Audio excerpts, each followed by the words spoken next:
speech was anything but a lemon. It was fabulous. What made this speech so memorable? Can you remember the beginning? Can you remember the beginning? What did she hold up? A sign with what? A bulging can.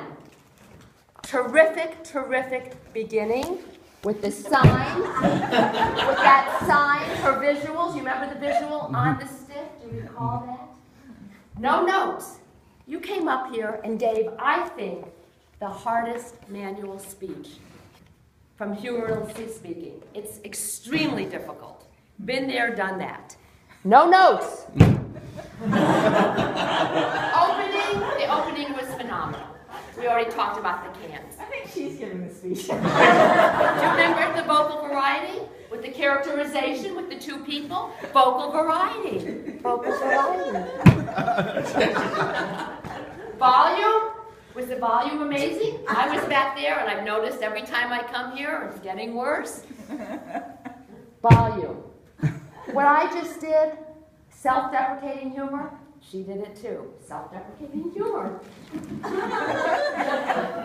Did you see how relaxed she was? It was unplanned. When Mr. Bald over here made a joke.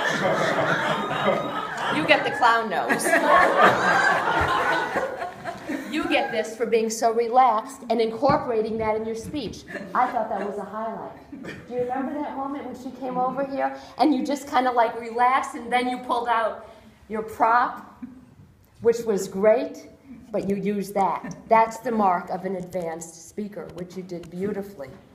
She had every objective that this speech required. The stories were wonderful. She came up here, she was relaxed, well prepared. This is an A-plus speech. You had asked me before to talk about props because before her props were flip chart. Basically, that was it. You incorporated wonderful props in this speech. I was just awed by the way you did this. I think it's the best speech I've ever watched you give. I hope you'll use humor more often. And the ending, can you think of a more upbeat closing than closing with Viagra?